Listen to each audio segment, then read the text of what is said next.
अस्सलाम वालेकुम, welcome back. आज हम देखते हैं force due to water flow, यानी वाटर के फ्लो करने से भी कोई ना कोई फोर्स प्रोड्यूस होगी, फोर्स एक्सर्ट होगी किसी न किसी बॉडी पर। लेट्स सपोज हमारे पास एक वाटर फ्लो का एक धारा है, एक पाइप है जहां से पानी आ रहा है and exert a force on the wall, यानी कि ये वाल हमने लेते हैं, यहाँ से पानी जब किसी वाल पे आके टकराएगा तो उस पर क्या फोर्स अमल करेंगे, उस फोर्स को हमने डिस्कस करना है आज। इसकी पहले डेफिनेशन देख लेते हैं। When water from horizontal pipe strikes a wall, normally a force exerted on the wall which is called force due to water flow। हम जानते हैं change in momentum per unit time equal to force के equal है। If mass m of water striking, अगर mass m हो water का,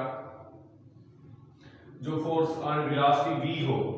v velocity यानी changing velocity के साथ वो जाके स्ट्राइक करता है किसी बॉल के ऊपर, देन उसका हम ले सकते हैं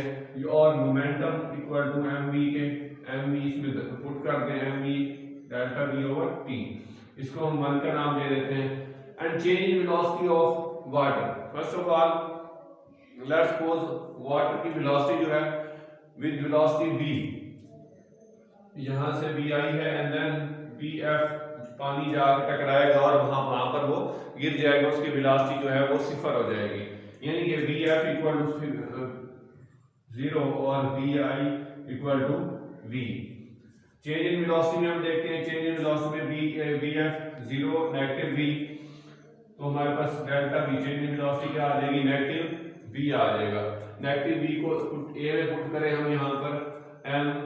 v की डेल्टा v की जगह पर negative v over t is equal to negative mv over t, multiply करके नेगेटिव हो जाएगा। That is the force exert on the wall, जो फोर्स एक्सर्ट कर रहा है पानी वॉल के ऊपर, वो हमारे पास नेगेटिव mv ओवर t आ जाएगी। बाय थर्ड लॉ, न्यूटन के थर्ड लॉ को हमने डिस्कस किया था लास्ट प्रीवियस लेक्चर में कि when every action has a reaction which is equal in magnitude but opposite in direction, यानी कि जब जैसे ही फोर्स लगाएगी पानी या फोर्स लगाएगा वाल के ऊपर, तो वाल के ऊपर कमिंग बैक फोर्स आएगी, वो क्या होगी हमारे पास, वो नेगेटिव होगी, यानी which is equal in magnitude but opposite in direction, तो नेगेटिव f। तो f की जगह पर नेगेटिव f की जगह पर ये दर्ज कर दे तो हमारे पास mv नेगेटिव पॉजिटिव हो जाएगा, ये हमारे पास फोर्स निकल आएगी F is equal to mv over t, that is the force exerted on the wall due to water flow, यानी जो वाटर है फ्लो कर रहा है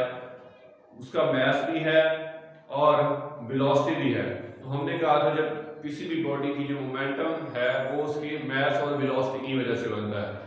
जब मोमेंटम चेंज हो रहा है, वेलोसिटी चेंज हो रही है, मोमेंटम चेंज हो रहा है, मोमेंटम चेंज हो रहा है, तो हमारे पास फोर्स जो है एक्सर्ट होगी। और बाय हमने एक प्रूव भी किया था कि change in momentum equal to force के,